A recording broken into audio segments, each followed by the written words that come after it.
The cloud. All right, we're live.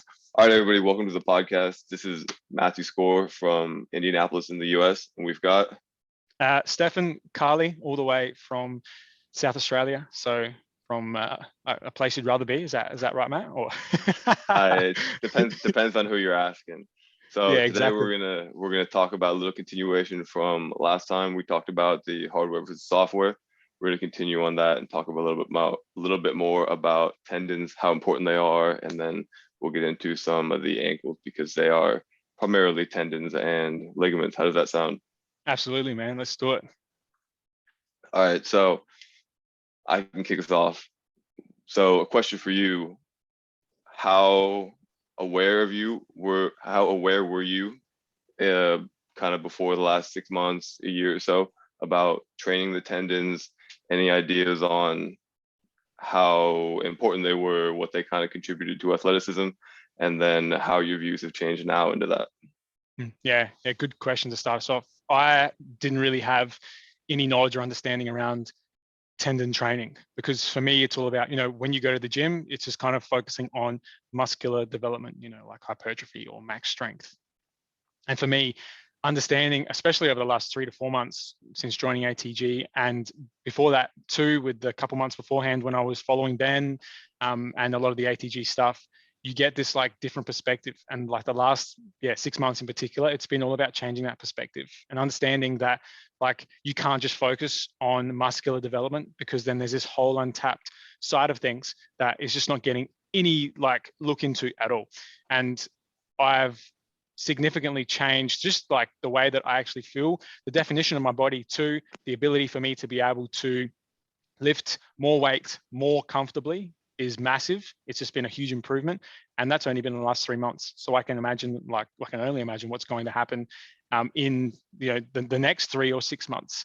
I wish that I had the ability or the foresight to sort of know that this was a way of training, but I guess it is what it is. And had I been able to actually put this into my sport, there could have been some significant differences. Like we've said it before, I can imagine that if I had this knowledge, more than likely I probably wouldn't have done all the injuries, those 3 ACLs. Like that's a potential, but ultimately, like I wouldn't have been on this path if that wasn't the case. So that's like the kind of catch-22. It's like if I didn't do this, I wouldn't be here. But if I did do this, I still would. Like it is what it is. But I know from your experience as well, you've had some significant ankle injuries or ankle problems, and the ankle being such I guess a dense structure which is full of your ligaments and tendons mainly, you've had to kind of overcome that sort of stuff. So question back at you is like, how did you put the trust into this type of training? Because there is a certain element of trust as well going on with this, because it's something, like I said, that's super new to me and foreign to me when you focus so much attention around muscular development, that when you go to tendon training, it's something completely new. So how did you manage to, I guess, jump into it and get started, be comfortable with it? Yeah, so before I kind of got introduced to the ATG system and how long range kind of changes the game with that, the only thing I understood was, well, first of all, it was like muscle, muscle, muscle. There was like more muscle means you're stronger. And then I got introduced to tendon stiffness, like Achilles tendon stiffness, and having stiffer tendons allows you to transmit force better. So I was like, all right, stiff tendons, stiff tendons, stiff tendons, and did things just to train that. And then now ATG kind of has the idea of, you call it functional stiffness, the ability to create the stiffness you need to transmit force and you need, but also having the ability to create length and work through different ranges of motion. So that idea kind of made sense to me. But then when it comes to my ankles, it was sort of like, all right, well, I've tried everything else I can really think of and nothing has worked. So let me dive into this and see how it works. And then the cool thing for me was when I listened to things that like Keegan was talking about, it made sense with a lot of other ideas that I'd seen over time. Like the best example of that would be, and it's fitting here, West Side Barbell doing the 200 band hamstring curls and 200 tricep push downs a day. And it's for the tendons, but it doesn't actually work the tendons. Yeah. So you think about it, we talked about short versus long range. Those are really, really short range exercises. So there isn't the load on the tendons, but you're bringing so much blood flow to the area that it's kind of flushing out and bringing life into the tendons that might be irritated and don't get a lot of blood flow on their own. So I was like, oh, well, that makes sense. Let's see if I can do that with my ankle. And again, your ankles, tendons, ligaments, fascia, whatever you want to call it, there's not a lot of blood flow. There's not a lot of muscles. So it's like, oh, that makes sense. Like I need to do a lot of reps to get the blood flow there, but I also need to work in those longer range exercises that put the tendons on stretch and load them so that I can progress that. So it's what kind of, I guess, to answer your question, what sort of convinced me was that it made sense with everything else I'd seen in the past, and then also provided a new ideas that fit kind of in like that. If you want to talk about a puzzle, like I had pieces kind of variously around. It's like that doesn't make a picture, but then you add in one piece and you're like, oh, now I kind of see it. Not that I have the whole puzzle figured out, but it's connecting dots for me, and made tremendous gains and tremendous changes in my ankles for the better. And when we talk about ankles, there's a lot of things that go into it, but yeah, that's sort of how I came about Yeah. it. So Yeah. yeah, going back to you, so where you primarily had your three major tendon problems, how would you have, I guess, what would you have told yourself in the past with, I mean, there's a lot of things we would tell ourselves in the past, but with relation to the ability to train tendons and prevent kind of injuries like that, what would you have, so if you could limit it to maybe 2 sentences, what would it be? I guess it would just be putting them under an appropriate load for then my body to understand like how to load up correctly and what then I can do, because there's a whole number of things that I could have done. And I guess putting it to 2 sentences, that's pretty much what I would say. It would be like putting it under appropriate load. So then if something was to go wrong, or if I was to get into that position, it's almost like I have the strength within that, in that joint structure to just be able to go and bounce out of it, which I didn't have. And I know that there is a lot more to, I know it has a lot more to do with than just tendon strength. I know that. I know that that is a massive sort of portion of it though. But like, for example, my big toes, from being stuck in soccer boots for such a long period of time, I literally had no big toe because like it just serious, like, and that's what it looks like. It just comes in to the side, and I don't have the ability to load up appropriately on my big toe. So then if I don't have the ability to do that, I had quite, excuse me, I had quite strong ankles, and my hips were always quite strong as well. So then where's that weak point? It's just going to straight into that knee. And then that's why I did those ACLs. And that's, again, like you said, if we could go back in time, it would be perfect. But it wouldn't be perfect, because then we wouldn't be here having this conversation and being able to educate people on all these things that we've had through our experience.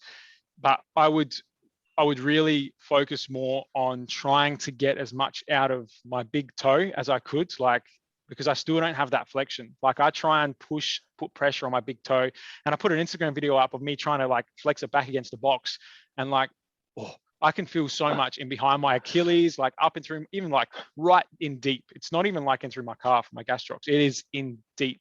And it's like my toe has never experienced, or it has when I was a child, but I had never experienced that, like playing football. And so it was just like inevitable that this sort of stuff was going to happen. But in answer to your question, I would have given my body the education and the understanding that this is appropriate and this needs to be learned, so then I don't do this. But you don't make that correlation, well, you don't know what you don't know.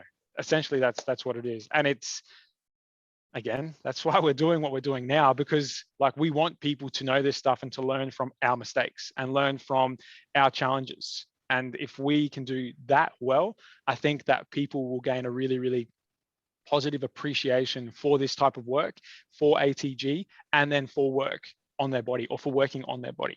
that make sense? Yeah, there's one point I want to jump back to. You kind of just glanced over it in the beginning.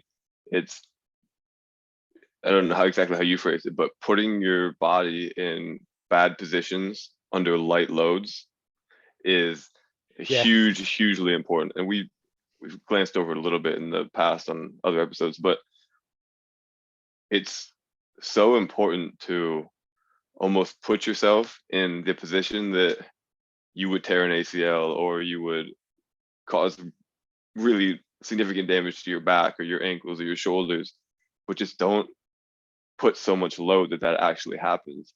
Yeah. So like if you think of a Poliquin step up or a Peterson step up or even Patrick step up to some extent, that's basically just like you're trying to tear your ACL, but just not enough that it actually tears, just enough to cause a stimulus or to provide a stimulus that will cause an adaptation to create the strength that you need there. Absolutely. Same thing with the Jefferson curl. Like you, everybody always says, don't pick up things with your back rounded. Like, it's like, yeah, well, all right, well, so can I now pick up, like I can do 185 pounds or that's 120 kilos or something with not 120 kilos, like 80 kilos. Yeah. Yeah, that would have been 120 would have been crazy. But Yeah.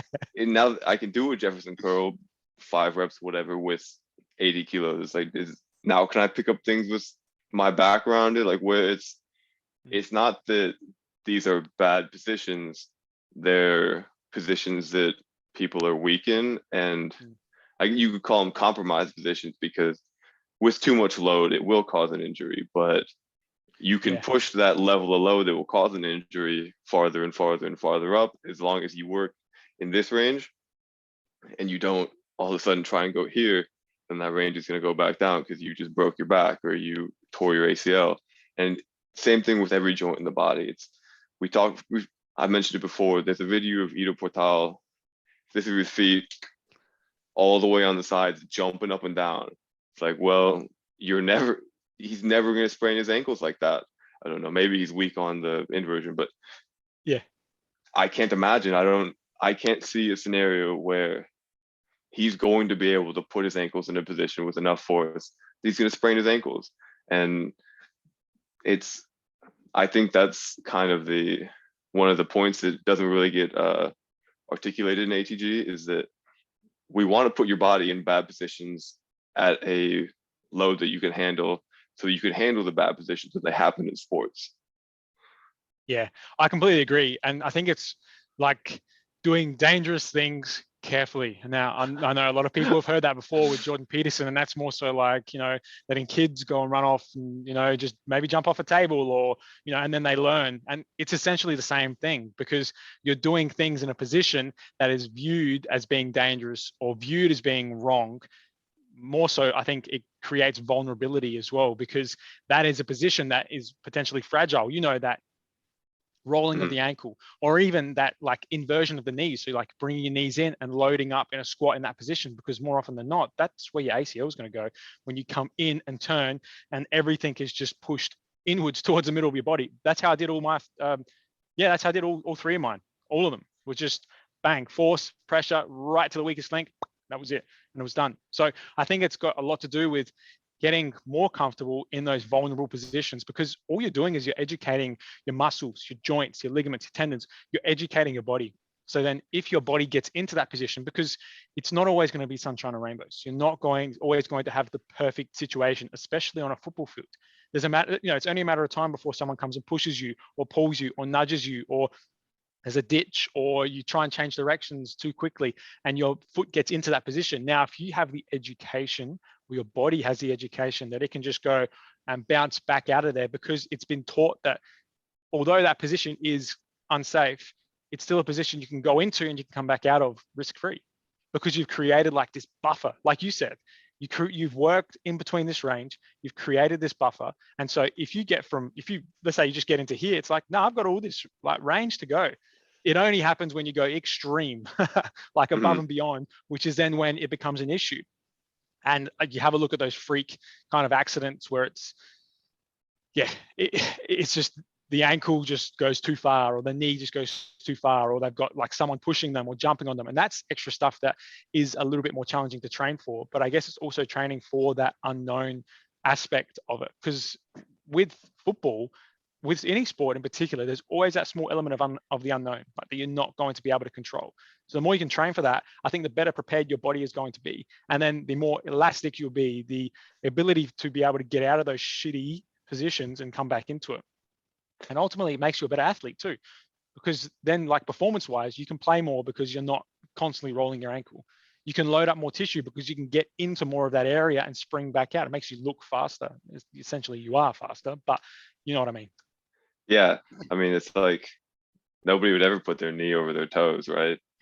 I mean, I hope we're beyond that now, but it's the same thing with all of the other joints. You could talk about having your ankle rolling, your shoulder being in a bad position, your back being rounded. They're all points that put more pressure, but not necessarily. Pressure isn't always bad. Pressure can be good, pressure Yeah. can be bad, depending if you can handle the pressure. Yeah. It's also, you mentioned a point where sometimes there's just so much load. And that's where, circling back all the way to the beginning, what we were supposed to be talking about today, I guess, that's where that's where the tendons come in. I Yeah. mean, I think I can't remember who it was, somebody was talking about like downhill skiers, like slalom skiers going around the flags. It's like 5, 6, 7 times body weight worth of force on that outside leg as they're planting, because they're going so fast and they're cutting so sharply. That's, I mean, nobody in the world can do a 5 times body weight single leg, even just partial rep like that on a squat. That's where the tendons come in. That's where you have to have these ridiculous iron tendons to be able to handle so much force and pop back out of it.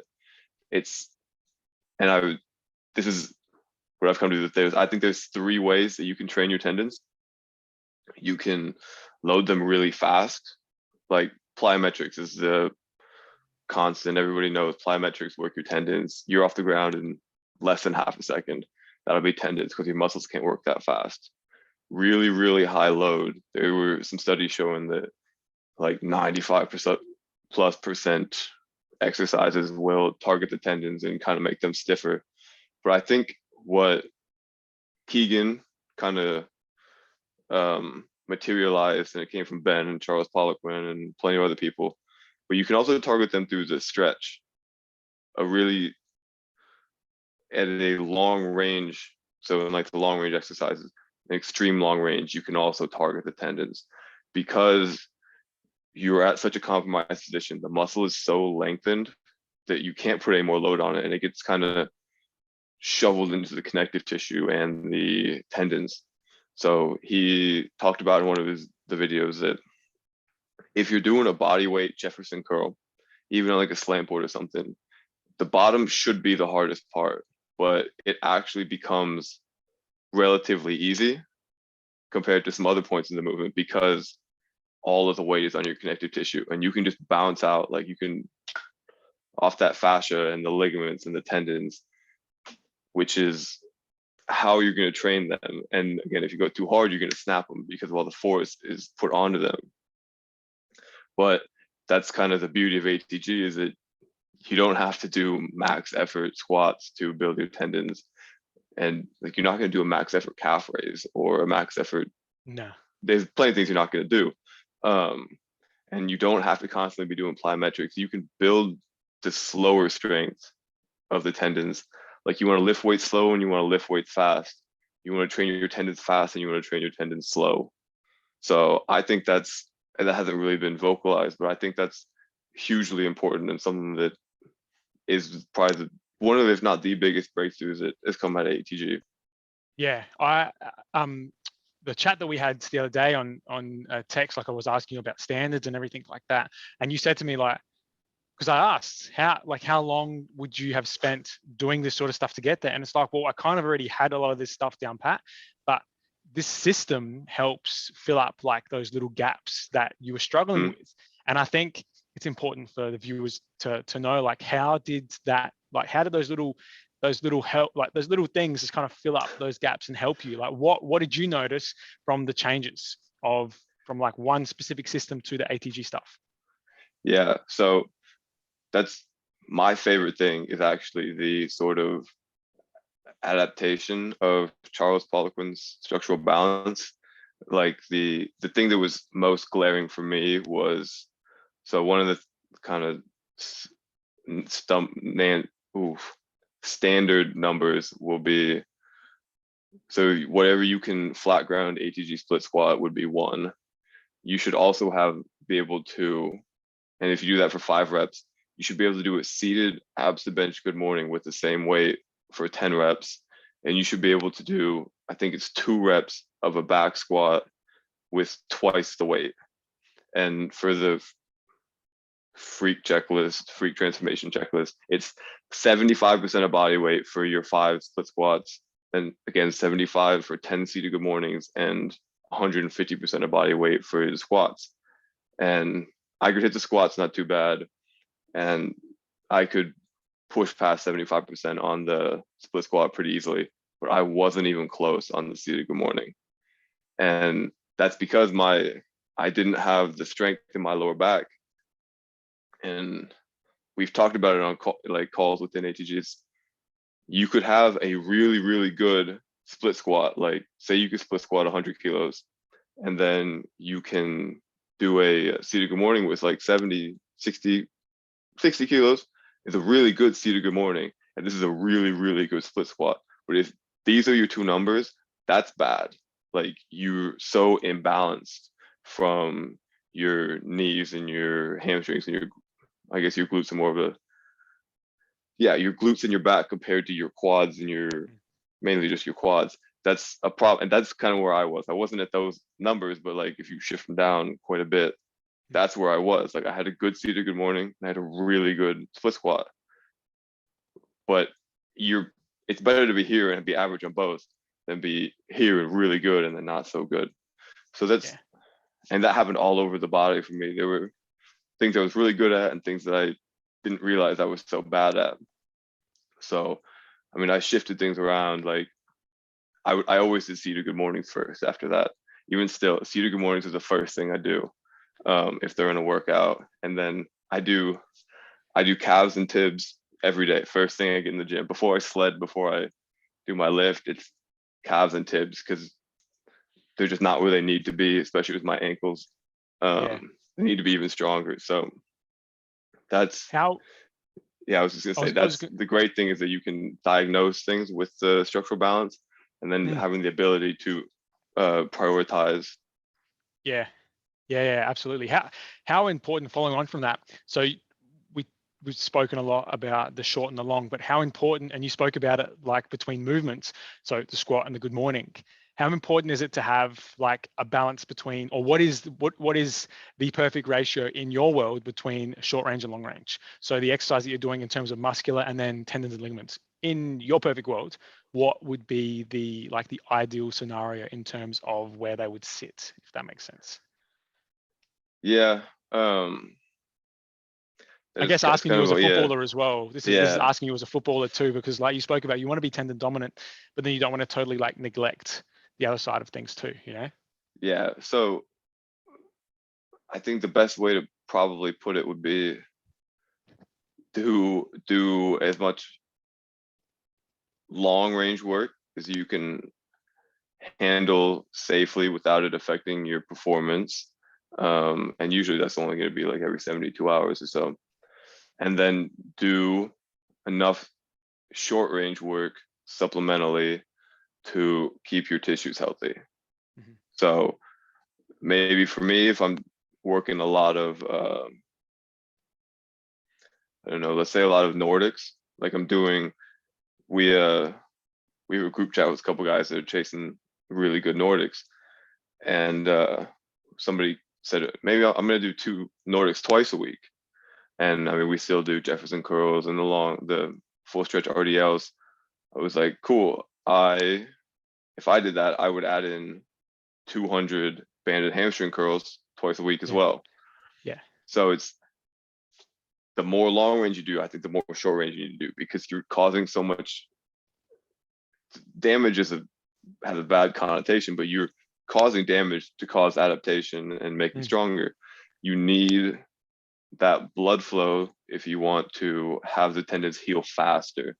Some people heal on their own with that limited blood flow supply they have, but if you can just like flood it with blood, it'll be faster and it'll stay healthier. And why? And just for the viewers, because we know why it should be done like every 72 hours, but why is it important like not to do it every single day? Long range. Yeah. So I mean, it's kind of similar with that point. It's like if you keep causing a little bit of damage every day, eventually you're going to cause a lot of damage, and then you're not going to be able to do what you want anymore. So you want the super compensation. Like you want to be here, and then, or I guess start here, and then you do the work and the damage, then you're down, and then you can rest, and then you come back a little bit higher, and then you come down and you rest a little bit higher. So you just kind of have to be careful with how often you do. It's the same thing with the maximum effort lift. Like you'll fry your nervous system trying to do a 1 rep max every day. It's the same thing. You'll fry your software doing max effort squats every day. You'll fry your hardware doing long range tendon work every day. Yeah, absolutely. I think what we can finish off with is like leading into what's going to be for next week, because I had a lot of people on the Instagram talk about like how can we fix crappy ankles, and we've spoken about it already, and we can give examples probably in the next podcast, but it's all about getting into shitty or dangerous positions safely and carefully and doing them and building that buffer so then your body knows what's going on. But what are like a quick little, maybe 1 or 2 exercises that you found have really, really helped you with that ankle development, I guess? Yeah, so my kind of formula is there's 3 parts to having healthy ankles: lower leg, ligaments and tendons in the ankles, and then your feet and your toes. So work all 4 of the muscles in your lower leg. Gastroc, soleus, your 2 calf raises, work standing and bent. And then you have your 2 tibialis muscles, posterior and anterior. Do your tib raises. Everybody's seen tib raises by now, so your tib raises will cover that. Get those really strong. With your ankles, the tendons and ligaments, to load those, I like things like, I don't know, it's hard to not just say it without demonstrating it, but ankle leans, where you're pushing all the way into the side of your ankle and coming back up and pushing all the way to the other side. Yeah, so like if you're standing, all the way to one side, all the way to the other side, that's a great thing to do. And then so maybe if you got a slant board, you can bounce up and down on the slant board, or you can do step ups on a slant, doing both ways on both feet, put them in a bad positions and get strong there. And then feet and toes. I love toe raises. Just picking up your toes, moving your toes, and hand foot glove. Like if this is my toes, wiggle them around like that, get them moving. And then arch builders. So your foot's here, this is your arch, squeeze your arch. That's great. And then just do things without your shoes on. Push your sled, walk around, do the dishes. Just don't wear shoes so much. That's a quick rundown of a couple exercises. Yeah, I didn't picture you as a dishes doing kind of guy. Listen, I got to eat off stuff. I just eat with my hands. I don't. That's for other people doing the dishes. I don't. just cook on your hands. Just cook on your hands and then just. Yeah, eat. I just pull it off the grill and yeah. Nice, man. Nice. No, that's it. Anything else? I don't think so. I think we'll you usually cover more stuff next podcast. You usually have like just like this last little bit you want to sneak in before we finish up. That's why I thought I'd ask. I answered way more than your questions, so I got my last little bit in there. That's why I'm here, man. Ask the questions, and then I'll just answer my question or your questions as well as easily and quickly as I can, I guess. So there we go. Where can I find you, Matty? Yeah, Instagram, TikTok, YouTube at Score Performance, SKAAR Performance. What about you? Yeah, Instagram and TikTok now as well. Coach Carly with the 3 I's at the end, and then on YouTube too, just Coach Carly, single I at the end. So we got to think of a name for the podcast as well. I reckon this is a good way to preempt the next couple of couple of episodes which we've got planned out. So whoever listens to this, send us an inbox, a text, anything, something that you think that we could call it. I like the Wild Ones podcast, man. We're just always doing stuff with animals. So, you know. I do. I think that's a good idea. So if anybody has a better idea, please let us know.